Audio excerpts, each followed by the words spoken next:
नमस्कार दोस्तों, मैं एस्ट्रो सुभाष शर्मा आपका लाल किताब के ज्ञान में स्वागत करता हूं। तो दोस्तों, आज की हमारी चर्चा रहेगी कि हमने कई लोगों को देखा होगा कि वो लोग सबके सामने जो है अपना दुखड़ा वगैरह रोना शुरू कर देते हैं। जरा सी बात होती नहीं है कि मेरे साथ ये हो गया, मैं ये इससे परेशान हूँ, मेरे लिए ये परेशानी है, मैं ये करना चाहता हूँ, काम नहीं हो रहा है, कुछ ना कुछ, यानी कि अपनी परेशानियों का बखान वो दूसरे लोगों के सामने करना शुरू कर देता है।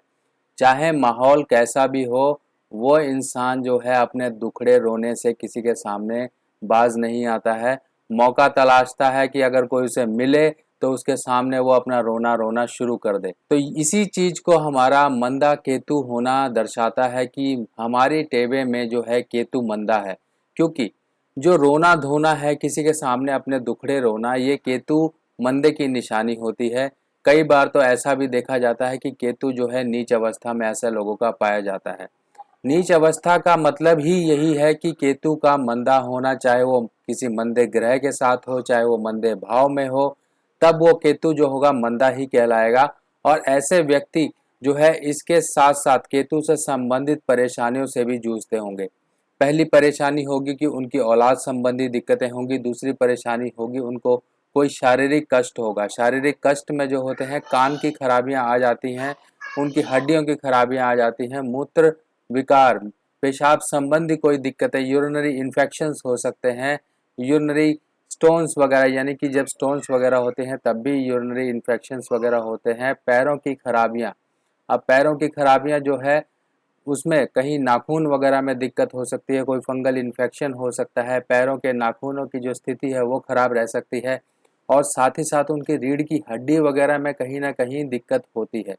तो ऐसे लोग समझ लीजिए कि उनका जो है केतु मंदा है। अब केतु मंदा होगा तो ऐसे लोगों को कुत्ते से भी भय होगा, कुत्ते भी उनको काटते होंगे। कई बार उनको कुत्तों ने भी काटा होगा, चलते फिरते उनके पीछे कुत्ते भी पड़ते होंगे, कुत्तों से उसको घृणा भी होती होगी। उसकी औलाद, क्योंकि औलाद भी केतु से देखी जाती है। अगर केतु आपका मंदा है तो आप ये समझ लीजिए कि आपकी जो औलाद है वो भी आपके कहे से बाहर होगी।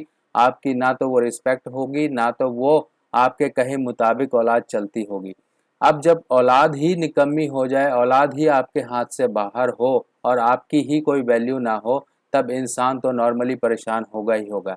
जब ये सब चीज़ें परेशानी आपके लाइफ में आ रही हैं, तब आप समझ जाइए कि आपका केतु मंदा है।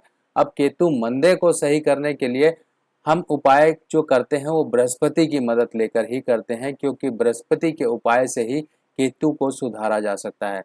इसमें जो है उपाय के तौर पे हम कुछ ज़्यादा बड़े उपाय नहीं करते हैं। छोटे छोटे रोज़मर्रा की ज़िंदगी में जो उपाय होते हैं वही किए जाते हैं, और कुछ सावधानियां जो लाल किताब के अनुसार बनाई गई हैं, अगर हम उनका भी पालन करते रहें तब भी हम केतु मंदे से बच सकते हैं। अब समझिए कि केतु जो है अगर आपके टेबे में है, अगर आपके पास कुंडली, आपको पता है कि आपके टेबे में केतु अगर खाना नंबर 6 में है, खाना नंबर 7 में है, खाना नंबर 8 में है, खाना नंबर 11 में है, या खाना नंबर 3 में है, तब इस केस में जो है केतु आपका मंदा होगा। और साथ ही साथ अगर केतु सूर्य के साथ है, केतु बुध के साथ है, केतु मंगल के साथ है, तब इस केस में भी जो है केतु मंदा हो जाता है। अब मंदे केतु की निशानियां और परेशानियां तो आप सब जान ही चुके हैं।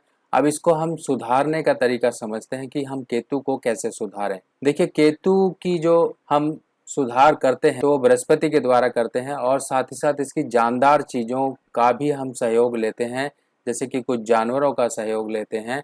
अब केतु को सबसे पहले सही करने का तरीका, अगर मान लीजिए केतु आपके टेबे में चंद्र के साथ है, तब इस केस में आपको साफ हिदायत दी जाती है कि आप किसी के पेशाब पर पेशाब ना करें। आप जो है अगर मान लीजिए कहीं यूज़ कर रहे हैं टॉयलेट वगैरह, तो वहाँ पे पानी वगैरह डाल लीजिए, ताकि आपका केतु जो है, मंदे चंद्र केतु का प्रभाव आप पर ना पड़े। क्योंकि पेशाब पर पेशाब करना ही आपके लिए न जाने कहाँ कहाँ से दिक्कतें लेकर आएगा। आपके टेबे में चाहे जैसी मर्जी उस समय ग्रह स्थिति हो, पर ये गलती की हुई और ये भूल की हुई आपको पता नहीं किस रूप में चुकानी पड़े, इसका आप अंदाजा नहीं लगा सकते हैं। अब इसके साथ साथ केतु को सही, केतु की कारक चीजें क्या हैं? केला फल, काले सफेद तिल, काला सफेद कंबल, कुत्ता, इन चीज़ों से हम केतु को संभालते हैं, केतु को सही करते हैं। अब बृहस्पति की भी सपोर्ट ली जाती है, क्योंकि देखिए केतु का रंग जो है वो काला और सफ़ेद है, यानी कि ब्लैक एंड वाइट कंबल। अब ब्लैक एंड वाइट कंबल को धर्म स्थान में, यानी कि खाना नंबर 2 जो कि बृहस्पति का घर माना जाता है, अब बृहस्पति की सपोर्ट लेकर हम केतु को सही करते हैं। अब इसके साथ साथ मान लीजिए केतु खाना नंबर 3 में है, तो आपको कहा जाता है कि आप दक्षिण मुखी मकान में ना रहें। और साथ ही साथ केतु कान है, अगर केतु कान है तो बृहस्पति सोना है। तो कान में आप जो है, अगर मर्द हैं तो आप लेफ्ट कान में जो है सोने की बाली या नंती पहन के रखिए, जो कि ठोस हो, अंदर से खाली ना हो, इस चीज़ का जरूर ध्यान रखिए।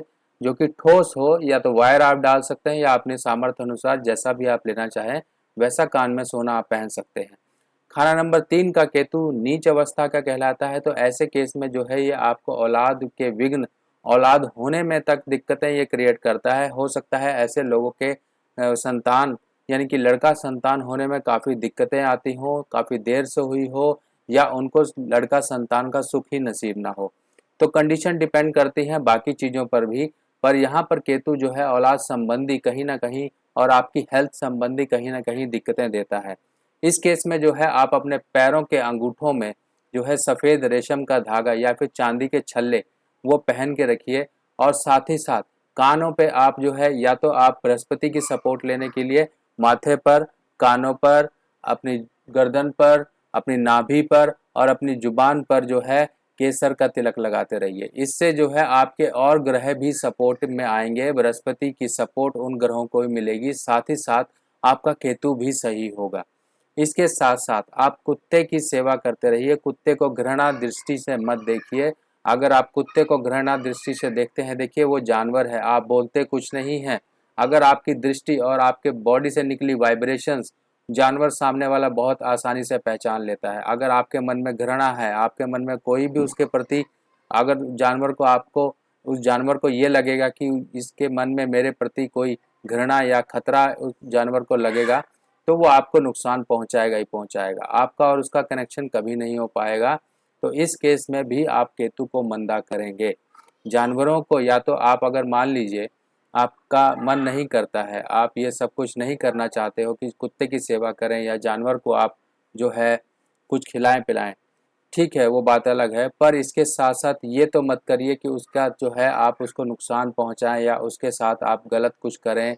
कई बार लोग गाड़ी से टक्कर मारते हैं, कई बार लोग लात मारते हैं, कुछ करते हैं, बहुत पत्थर मारते हैं, ये गलत काम मत करें। अगर आप किसी को अच्छा नहीं, किसी के लिए अच्छा नहीं कर सकते तो उसके लिए बुरा भी मत करें, क्योंकि देखिए लाल किताब में साफ ये चीज़ कही गई है, कर भला सो हो भला। अगर आप बुरा करोगे तो आपको उसका बुरा फल ही मिलेगा। अगर नहीं है यकीन तो करके देख, ये चीज़ें कही गई हैं, तभी मैं आपको बता रहा हूँ कि ऐसी चीज़ें मत करें कि किसी न किसी तरह से आपके किए हुए कर्म घूम फिर कर आप तक पहुँचे।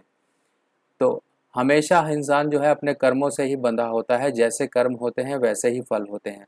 हम किसी का नुकसान करेंगे तो हमारा भी बदले में कहीं ना कहीं जो है नुकसान किसी न किसी रूप में हमारे सामने आएगा, चाहे वो हमारी वित्तीय हालत को ख़राब करे, चाहे हमारी सामाजिक हालत को ख़राब करे, चाहे वो हमारी हेल्थ को ख़राब करे, किसी न किसी रूप में हमको उसका फल भोगना पड़ता है। तो यही है एक तरीका। अब इसके साथ साथ जो है आप केले का दान, अगर मान लीजिए आपका औलाद संबंधी दिक्कतें, आपको हेल्थ संबंधी दिक्कतें आ रही हैं, तो 3 केलों का दान जो है धर्म स्थान लगातार 43 डेज, यानी कि 43 दिन लगातार आप धर्म स्थान में ये केलों का दान करते रहें।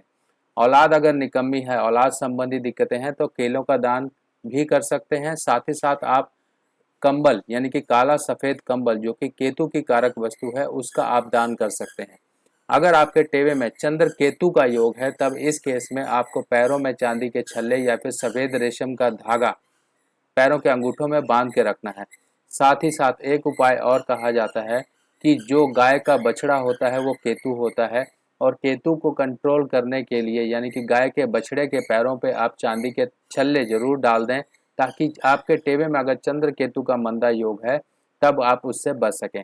अगर चंद्र केतु के मंदे योग से बहुत ज़्यादा परेशानी आ रही है, आपको कहीं पर गाय का बछड़ा या इस तरह की चीज़ें नहीं मिल रही है, तब आप सुनहरा मोती यानी कि गोल्डन मोती भी पहन सकते हैं। तब भी यहाँ पर बृहस्पति की मदद से चंद्र केतु के योग को काफ़ी हद तक जो उसके मंदे प्रभाव हैं उनको कम किया जा सकता है। अब बात करते हैं कि औलाद की अगर दिक्कतें रहती हैं काफ़ी ज़्यादा, तो ऐसे व्यक्ति जो है काला सफ़ेद कंबल धर्म स्थान में देते रहें, चाहे 6 महीने में एक बार दें, चाहे 4 महीने में एक बार दें, चाहे हर महीने में एक बार दें। जैसे जैसे ये कंबल आप धर्म स्थान यानी कि बृहस्पति तक पहुंचाते रहेंगे, आपकी औलाद की दिक्कतें दूर होंगी। अब मान लीजिए आपकी सेहतमंदी है और केतु का मंदा प्रभाव है, तब इस केस में जो है आपको चंद्र की मदद लेनी है। आप चांदी के ग्लास वगैरह में पानी पिए और साथ में चांदी यानी कि चांदी के जो छल्ले मैंने आपको बताए पैरों में वो बांध के रखिए, अंगूठों में। इसके साथ साथ आप अपनी माता से एक चांदी की डब्बी में चावल और मोती हमेशा लेकर एक आशीर्वाद के रूप में अपने पास रखिए संभाल के। ये उपाय आपको मंदे जो केतु का प्रभाव है उससे बचा के रखेंगे। अब इसके साथ साथ जो एक हिदायत दी जाती है वो यही दी जाती है कि आपको किसी के सामने जो है अपना दुखड़ा नहीं रोना है। आपका अगर केतु आपका मंदा है और आप में ये हैबिट है कि आप जो है सामने वाले के सामने जो है किसी के सामने जो है आप अपना दुखड़ा ही रोते रहते हैं, तो ऐसा मत करिए। अगर आप दुखड़ा रोएंगे तो इसका विपरीत प्रभाव यानी कि आप इनडायरेक्टली अपने केतु को ही खराब कर रहे हैं। तो सबसे पहली हैबिट आपको ये सुधारनी पड़ेगी कि दुखड़ा मत रोइए। और बाकी जो लोग लॉकडाउन के समय में घर में खाली बैठे हुए हैं वो किताब पढ़ना चाहते हैं, और जो लोग लाल किताब को और अच्छी तरीके से जानना चाहते हैं वो लोग भी किताब मंगा सकते हैं। इन 2 किताबों का सेट जो है 1740 रुपये का है और ये विदाउट किसी पोस्टेज शुल्क के आपके घर तक पहुंचेंगी। तो दोस्तों इसी के साथ अगली पोस्ट में फिर मिलेंगे, तब तक के लिए मुझे आज्ञा दीजिए। नमस्कार।